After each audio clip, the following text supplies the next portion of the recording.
ഉള്ള 12 ഗോപുരമേ മുത്തിനാൽ നിർമ്മിതമാ ഉള്ള 12 ഗോപുരമേ തവ മഹത്വം കണ്ടിട്ടാനന്ദിപ്പാ മമ കണ്ണൽ ഭാരം ഗോതിച്ചിരുന്നേ വാനവരിൻ സ്തുതിനാദം സദമുഴങ്ങും ശാലേമിൽ വാനവരിൻ സ്തുതിനാദം സദമുഴങ്ങും ശാലേമിൽ ഇന്നു ഞാൻ ചേർന്നിടുമോ പരസുതനെ ഇന്നു ഞാൻ ചേർന്നിടുമോ പരസുതനെ ഇന്നു ഞാൻ ചേർന്നിടുമോ പരസുതനെ ഇന്നു ഞാൻ ചേർന്നിടുമോ അന്താതായില്ല നാടേ ദൈവ തേജസ്സാൽ പിന്നും വീടേ അന്താതായില്ല നാടേ ദൈവ തേജസ്സാൽ പിന്നും വീടേ തലവിളങ്ങാം ദൈവത്തിൻ കുഞ്ഞാടിലേ അളവെന്നെ പാടി സ്തുതിച്ചിടും വാനവരിൻ സ്തുതിനാദം സദമുഴങ്ങും ശാലേമിൽ വാനവരിൻ സ്തുതിനാദം സദമുഴങ്ങും ശാലേമിൽ ഇന്നു ഞാൻ ചേർന്നിടുമോ പരസുതനെ ഇന്നു ഞാൻ ചേർന്നിടുമോ പരസുതനെ ഇന്നു ഞാൻ ചേർന്നിടുമോ പരസുതനെ ഞാൻ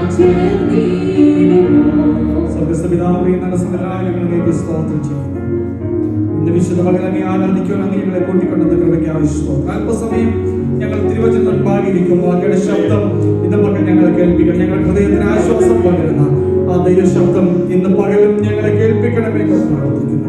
വിശുദ്ധ മേശയെ ഞങ്ങൾ മുൻപാകുന്നുണ്ട് എല്ലാ ശുശ്രൂഷകളെയും കർത്താവ് ഇന്ന് പകൽ ഞങ്ങൾ ഒരുപോലെ ഒരുമിച്ച് അനുഗ്രഹമാക്കി തരണമെന്ന് ദൈവത്തോട് പ്രാർത്ഥിക്കുന്നു. ആദ്യം അവസാനം വരെ അങ്ങയുടെ നിയന്ത്രണത്തിലെ സർവമാനമോത്വം അങ്ങ് തന്നെ എടുക്കണം. ഞങ്ങൾക്ക് വേണ്ടി ചെയ്യുന്ന യേശു കർത്താവിൻ വലിയൊരു നാമത്തിൽ തന്നെ സന്തോഷമുള്ള ദൈവമക്കൾ കരങ്ങൾ ഉയർത്തി ദൈവത്തിൽ നിന്ന് മഹത്വം കരയണമോ. ഹല്ലേലൂയ. ദൈവത്തിന്റെ അതിപരിശുദ്ധമായ നാമം ഈ വൈകിയ വാഴ്ത്തപ്പെടുമാറാകട്ടെ. ഈ ദൈവസഭയ്ക്ക് അനുഗ്രഹീതമായ നൽകുന്ന കർത്താവ് ദാസൻ കുടുംബം കടന്നുന്ന എല്ലാ ദൈവമക്കൾക്കും നമ്മുടെ കർത്താവ് രക്ഷിതാവ് യേശു ക്രിസ്തുവിൻ നാമത്തിൽ എന്റെ വന്ദനമാലേക്ക് നിങ്ങളുടെ ഭാഗ ദൈവത്തിന്റെ വചനവും യേശു ക്രിസ്തുവിന്റെ സാക്ഷ്യമായവർക്ക് കൂടി നിൽപ്പാൻ കർത്താവ് എന്റെയും ജീവിതത്തിൽ ഒരുക്കി തന്ന നല്ല അവസരത്തിനായി ദൈവത്തിന് സ്തോത്രം ചെയ്യുന്നു. സമയം അതിവേഗം മുൻപോട്ട് പോകുമ്പോൾ നമ്മുടെ കേരളത്തിലെ മുൻ മുഖ്യമന്ത്രി ഉമ്മൻചാണ്ടിയുടെ ആപ്തവാക്യം പോലെ അതിവേഗം ബഹുദൂരം നമ്മൾ ഈ മുൻപോട്ട് പോകേണ്ടത് കൊണ്ട് എൻ്റെ വാക്കുകൾക്ക് അല്പ സ്പീഡായിരിക്കും. അതുകൊണ്ട് സൂപ്പർവാസ്റ്റർ നിങ്ങൾ ആരും ഇറങ്ങിപ്പോകരുത്. നമുക്ക് ഒരുമിച്ച് മുൻപോട്ട് പോകണം. ദൈവവചനം ധ്യാനിച്ച് വിശുദ്ധ മേശയുടെ ശുശ്രൂഷയെ നമുക്ക് ഒരുമിച്ച് അനുഗ്രഹമായി തീരണം. അതുകൊണ്ട് നിങ്ങളുടെ ശരീരം ഇവിടെയും മനസ്സ് വേറെ എങ്ങും പോകരുത്. നമുക്ക് ഒരുമിച്ച് മുൻപോട്ട് പോകാം. നിങ്ങളുടെ പ്രാർത്ഥന എനിക്ക് വളരെ അത്യാവശ്യമാണ്. അതുകൊണ്ട് നിങ്ങളുടെ പ്രാർത്ഥനയിൽ എന്നെ ഓർക്കണം. നിങ്ങളുടെ സ്തോത്രത്തിനോ ഹല്ലേലൂയയ്ക്കോ പ്രൈസ് ദി ലോർഡ് ഒന്നും എൻ്റെ പ്രസംഗത്തിന് ഒരു തടസ്സവുമല്ല. ചെറുപ്പം തൊട്ട് പാസ്റ്റേജിൽ ഇത് കേട്ട് വളർന്നതായതുകൊണ്ട് പ്രസംഗത്തിന് ഒരിക്കലും തടസ്സമല്ല. അതുകൊണ്ട് നിങ്ങൾ ആരും മൗനമായിരിക്കേണ്ട. ദൈവം നിങ്ങളുടെ ഹൃദയത്തിൽ ഞാൻ എപ്പോഴും പറയാം, ദൈവത്തിന് കൊടുത്ത് ദൈവത്തിൽ നിങ്ങൾ പ്രാപിക്കുവാൻ ഉള്ള ഒരുക്കത്തോടായിരിക്കണം. സ്തോത്രം നിങ്ങൾക്ക് എഴുന്നേറ്റ് ആരാധിക്കാൻ തോന്നുമെങ്കിൽ അതിനുള്ള സ്വാതന്ത്ര്യമുണ്ട്. ആത്മാവുള്ളിടത്ത് ആത്മാവിന്റെ സ്വാതന്ത്ര്യമുണ്ട്. ദൈവത്തിൽ പ്രാപിപ്പാനുള്ള വാഞ്ചയോടെ കർത്താവിന്റെ സന്നിധിയിലായിരിക്കുക. എല്ലാവരെയും ഒരിക്കൽ കൂടെ വന്ദനം ചെയ്യുന്നു. അപ്പോസ്തലനായ പൗലോസ് കൊരിന്ത്യർക്ക് എഴുതിയ 1-ാം ലേഖനം 15-ാം അധ്യായം അതിന്റെ 58-ാം വാക്യം ഒരാൾക്ക് ശബ്ദം ഉയർത്തി വായിക്കാം. അപ്പോസ്തലനായ പൗലോസ് കൊരിന്ത്യർക്ക് എഴുതിയ 1-ാം ലേഖനം 15-ാം അധ്യായം 58. First Corinthians chapter 15 verses 58.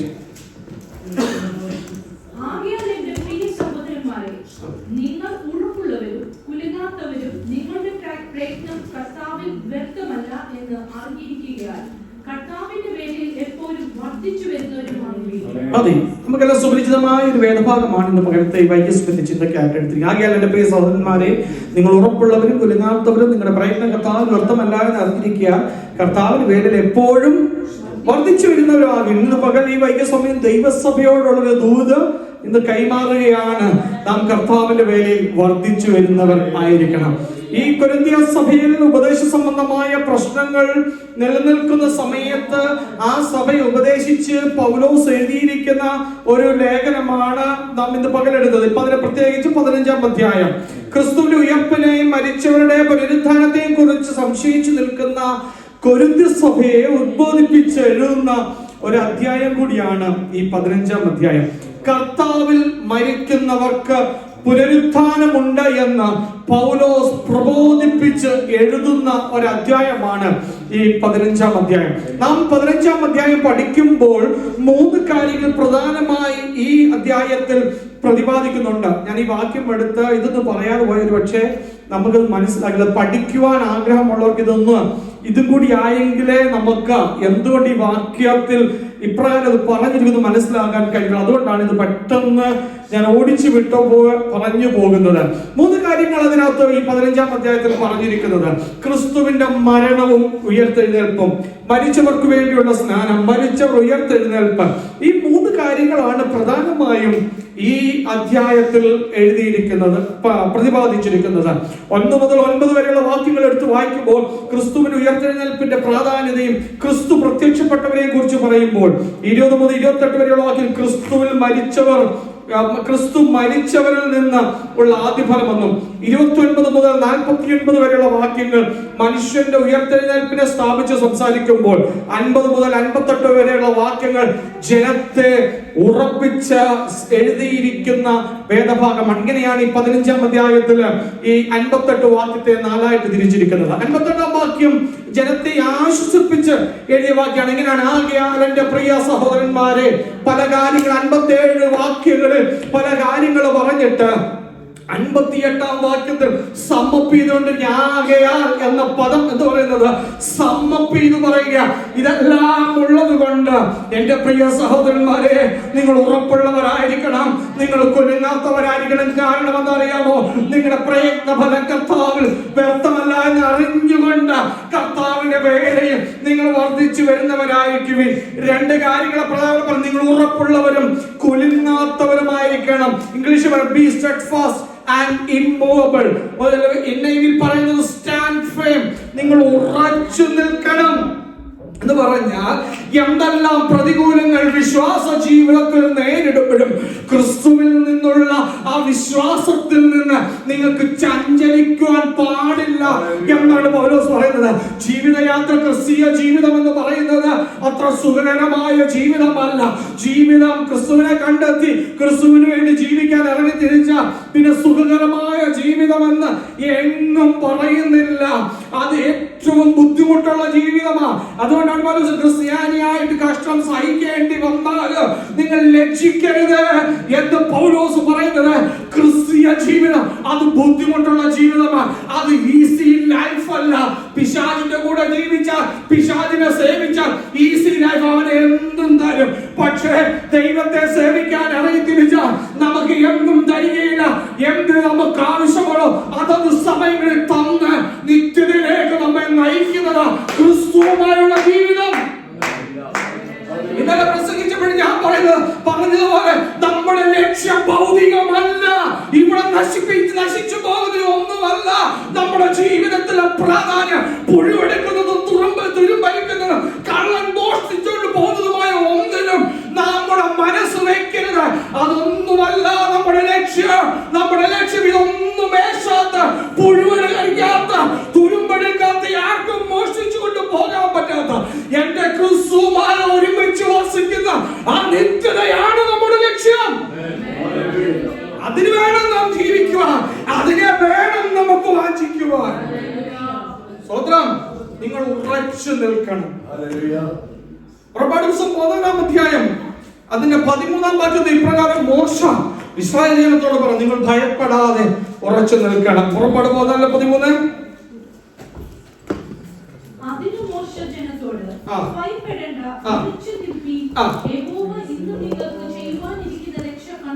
ഭയപ്പെടാതെ ഉറച്ചു നിൽപ്പീൻ, യഹോവ ഇന്ന് നിങ്ങൾക്ക് ചെയ്യുവാനിരിക്കുന്ന രക്ഷയെ കണ്ടുകൊള്ളീൻ. നിങ്ങൾ ഇന്ന് കണ്ടിട്ടുള്ള മിസ്രയീമ്യരെ ഇനി ഒരു നാളും കാണുകയില്ല. അടുത്തത്, യഹോവ നിങ്ങൾക്ക് വേണ്ടി യുദ്ധം ചെയ്യും, നിങ്ങൾ മിണ്ടാതിരിക്കും. എവിടെ നിന്നോണ്ടായി മോശ ജനത്തോട് പറയുന്നതെന്നറിയാമോ? ചെങ്കടലിന്റെ മുൻപിൽ ഇനി എങ്ങോട്ട് പോകുമെന്നറിയാതെ ഇതുവരെ 400-ലധികം വർഷം ഫറവോന്റെ അടിമത്തത്തിൽ കിടന്ന് അവിടുന്ന് യാത്ര പുറപ്പെട്ട ജനം, വാഗ്ദത്ത നാട്ടിലേക്ക് യാത്ര പുറപ്പെട്ട ജനം നോക്കിക്ക, ഇപ്പോൾ ചെങ്കടലിന്റെ മുൻപിൽ നിൽക്കുക. മാത്രമല്ല അവരെ തിരിച്ചു കൊണ്ടുപോകുവാൻ വേണ്ടി ഫറവോനും സൈന്യവും വീണ്ടും അടിമത്തത്തിലേക്ക് കൊണ്ടുപോകുക. ജനത്തെ പിന്നോട്ട് കൊണ്ടുപോകാൻ വന്ന് നിൽക്കുമ്പോഴും മുൻപോട്ട് എന്ത് ചെയ്യും? എങ്ങനെ മുൻപോട്ട് പോകും? ഒന്നുകിൽ ചെങ്കടലിൽ തീരും, ഇല്ലെങ്കിൽ ഫറവോന്റെ സൈന്യം കൂട്ടിക്കൊണ്ടുപോയി വീണ്ടും അടിമത്തത്തിൽ ജീവിക്കേണ്ടി വരുമെന്ന് വേദനകളിൽ കൂടി, വിഷമസന്ധികളിൽ കൂടി ആ ജനം കടന്നു പോകുമ്പോ മോശ ജനത്തോട് വിളിച്ചു പറയാ, ഭയപ്പെടാതെ ഉറച്ചു നിൽക്കുവേ. നിങ്ങളുടെ ജീവിതത്തിൽ എന്തെല്ലാം പ്രതികൂലങ്ങൾ കടന്നു വരട്ടെ, യേശുവിനെ സേവിക്കുന്നവരാണെങ്കിൽ, ക്രിസ്തുവിന് വേണ്ടി ജീവിക്കുന്നവരാണെങ്കിൽ നിങ്ങളുടെ ഹൃദയം ചഞ്ചലപ്പെട്ടു പോകരുത്. ഭയപ്പെടാതെ ഉറച്ചു നിൽക്കണം. അവിടെ മോശമായിരുന്നത് ഭയപ്പെടാതെ ഉറച്ചു നിൽക്കണം. അത് പറയുന്നത്, യഹോവ നിങ്ങൾക്ക് ചെയ്യുവാനിരിക്കുന്ന രക്ഷയെ നിങ്ങൾ കാണണം. ഇന്ന് ചെയ്യുവാനിരിക്കുന്ന രക്ഷയെ അങ്ങനെ തന്നെയല്ലേ അവിടെ കേൾക്കുന്നത്. യഹോവ നാളെ ചെയ്യാൻ പോകുന്നല്ല പറയുന്നത്. യഹോവയ്ക്ക് ഫ്യൂച്ചർ ടെൻസ് ഇല്ല, പ്രസന്റേ ഉള്ളൂ. എന്റെ ദൈവത്തിന്റെ പ്രവൃത്തി നാളെ ഇല്ല, ഇന്ന്. ഇന്ന് മുതൽ ഞാൻ നിങ്ങളെ അനുഗ്രഹിക്കുന്ന പറഞ്ഞിരിക്കുന്നത് ഇന്ന്, ഇപ്പോൾ അല്ലേ? മുമ്പുള്ളവ ഓർക്കണ്ട, പണ്ടുള്ളവ നിരൂപിക്കണ്ട. ഇതാ ഞാൻ പുതിയതൊന്ന് ചെയ്യുന്നു, അത് ഇപ്പോൾ തന്നെ ഉത്ഭവിക്കും. ദൈവപ്രവൃത്തി ഇന്ന്.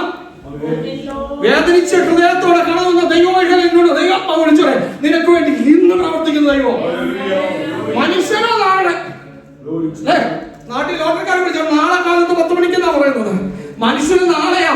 ഫറവോന്റെ അവിടെ ബാധകൾ ഒന്നായി വരുമ്പോ ഫറവോൻ മോശയെ വിളിച്ചിട്ട് പറയുന്നുണ്ട്, നീ പ്രാർത്ഥിക്കണം. ഏതാ തവളയാ? എവിടെ നോക്കിയാലും തവളയാ. കഴിക്കാൻ പറ്റത്തില്ല, കിടക്കാൻ പറ്റത്തില്ല, ഇരിക്കാൻ പറ്റത്തില്ല, സ്വസ്ഥമായി സമാധാനത്തോടെ ഇരിക്കാൻ പറ്റാത്തപ്പോഴും മോശ ചോദിക്കുന്നത് എപ്പോ തൊട്ട് പ്രാർത്ഥിക്കണം? നാളെ തൊട്ട് പ്രാർത്ഥിക്കാം. അതാ മനുഷ്യനുള്ളത്. ഇന്നുള്ള പ്രവൃത്തിയാ ദൈവം അയക്കാൻ പോകുന്നത്. കലഹിത മാതാവേ, വേദനിക്കുന്ന പിതാവേ, അടുത്ത സ്റ്റെപ്പിന് വേണ്ടി വാഞ്ചയോടെ കാത്തിരിക്കുന്ന സഹോദര, നിനക്ക് വേണ്ടി ഇന്ന് പ്രവർത്തിക്കുന്ന ദൈവത്തെ നീ സേവിക്കുന്നു. ഭയപ്പെടാതെ ഉറച്ചു നിൽക്കണം. പ്രതികൂലങ്ങൾ ഏതുമാവട്ടെ, പ്രതിസന്ധികൾ എന്തെങ്കിലും വളർന്നു വരട്ടെ, ധൈര്യത്തോടെ ഹല്ലേലൂയ, ഇന്ന് നിങ്ങൾക്ക് വേണ്ടി പ്രവർത്തിക്കുന്ന ദൈവമാണ്. ഭയപ്പെടാതെ നിങ്ങൾ ഉറച്ചു നിൽക്കണം. എങ്ങനെ ഉറച്ചു നിൽക്കാൻ പറ്റുന്നത്? എങ്ങനെ ഉറച്ചു നിൽക്കാൻ പറ്റുന്നത്? ആവർത്തന പുസ്തകം 11-ാം അധ്യായം 18-ാം വാക്യം. ആവർത്തനം 11:18. Deuteronomy 11:18.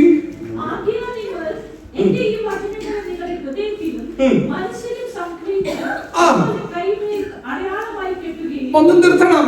അവിടെ പറഞ്ഞിരിക്കുന്നത് ഈ വചനങ്ങളെ നിങ്ങളുടെ ഹൃദയത്തിൽ സംഗ്രഹിക്കണം.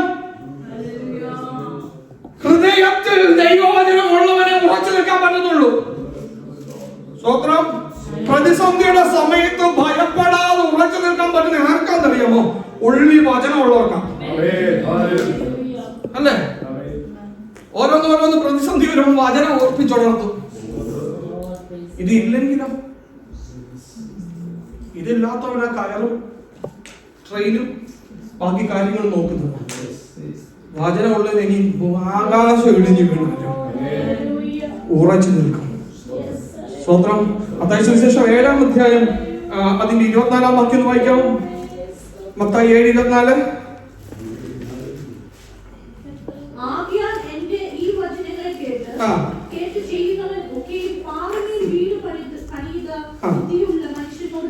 നോക്കിക്കേ, യേശുക്രിസ്തുവിന്റെ ഗിരിപ്രഭാഷണത്തിന്റെ ഏതാനും അവസാന ഭാഗത്തേക്ക് വരികയാണ്. അവിടെ പറയാ, കർത്താവ് പറഞ്ഞ, ആകയാൽ എന്റെ വചനങ്ങളെ കേട്ട് പ്രമാണിക്കുന്നവനൊക്കെയും പാറമേൽ വീട് പണിത ബുദ്ധിയുള്ള മനുഷ്യനോട് തുല്യനാകുന്നു. അടുത്തത്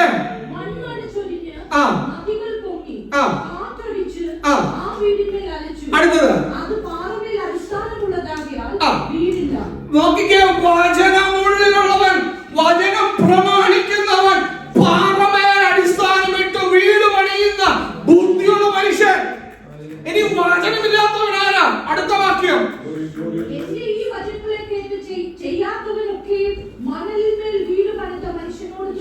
അടുത്തത്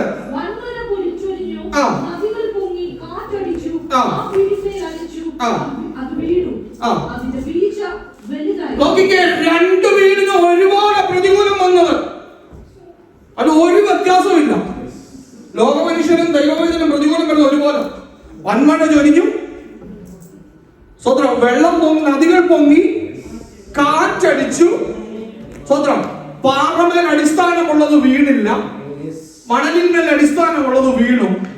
പ്രതികൂലത്തിന് വ്യത്യാസമില്ല. വന്മഴ ചൊരിഞ്ഞു, ഉയരത്തിൽ നിന്നുള്ള പ്രതികൂലം. നദികൾ പൊങ്ങി, ഭൂമിയിൽ നിന്നുള്ള പ്രതികൂലം.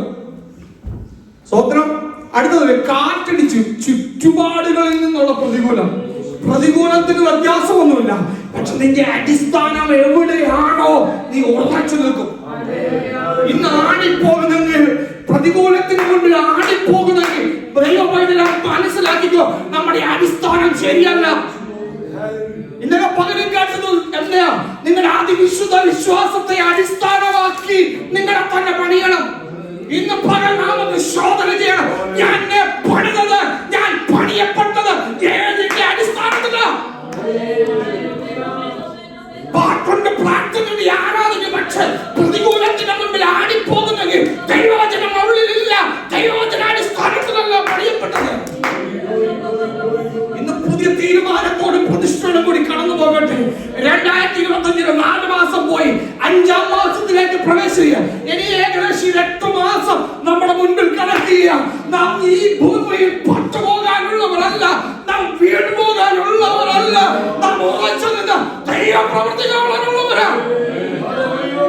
ദൈവസഭ വചനാടിസ്ഥാനത്തിൽ പണിയപ്പെടട്ടെ.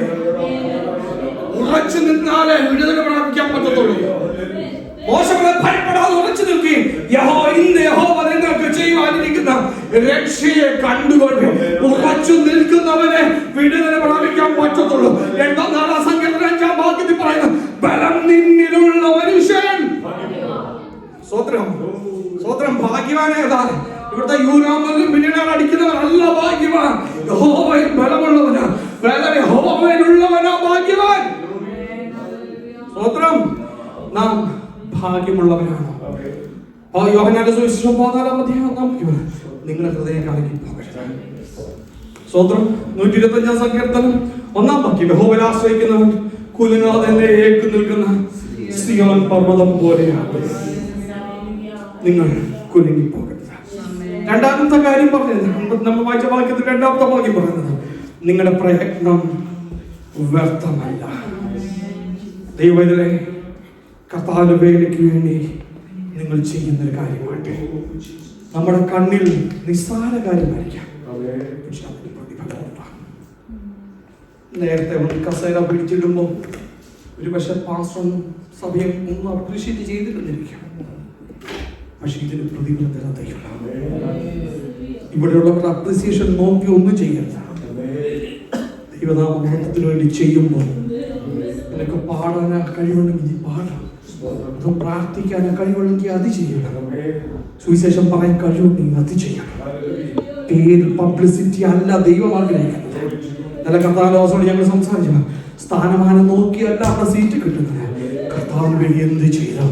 നല്ലൊരു വിശ്വസ്തനുമായ ദാസനെ എന്നുള്ള വിളിക്കാൻ മാത്രമേ ഉള്ളൂ, അല്ലാതെ പ്രവർത്തന ഡോക്ടർ ഇങ്ങോട്ട് കയറി വന്നല്ല പറയുന്നത്. നല്ലവന് വിശ്വസ്തനുമായ ദാസനെ, ദാസിയെ എന്നുള്ള വിളിയാണ്. മറ്റുള്ളവരുടെ മുൻപിൽ ഫ്ലയറുകളിൽ ഫോട്ടോ ഇല്ലെങ്കിലും ദൈവം നമ്മെ അറിഞ്ഞാൽ, ദൈവം അറിഞ്ഞാൽ സ്വത്രം നോക്കിക്കേ. ശിഷ്യന്മാര് വന്ന് പറയുന്നുണ്ട്, ഞങ്ങൾ നിന്റെ ഇവിടെ ദൈവവചനം വായിക്കപ്പെടും, ഞങ്ങൾ നിന്റെ നാമത്തിൽ അതെല്ലാം ചെയ്തു, പക്ഷെ പറഞ്ഞു ഞാൻ നിങ്ങളെ അറിയുന്നില്ലതാണ്. സ്വത്രം അതൊന്നുമല്ല. വിശ്വസ്തനായി നിൽക്കുന്നു നിങ്ങളുടെ പ്രയത്നം കർത്താവിന് വ്യർത്ഥമല്ല. ഞാൻ 2 ഉദാഹരണം ഒന്ന് ചൂണ്ടിക്കാണിച്ച് ഞാൻ എൻ്റെ മക്കൾക്ക് വിരാമം കുറിക്കാൻ പറയാം. വെളിപ്പാട് പുസ്തകം 3-ാം അധ്യായം 8-ാം വാക്യം വായിക്കുമ്പോൾ അവിടെ ഒരു സഭയെ കാണാൻ പറ്റും. 3:8 ഒന്ന് വായിക്കാം. വെളിപ്പാട് പുസ്തകം 3:8. 3:8 3:8.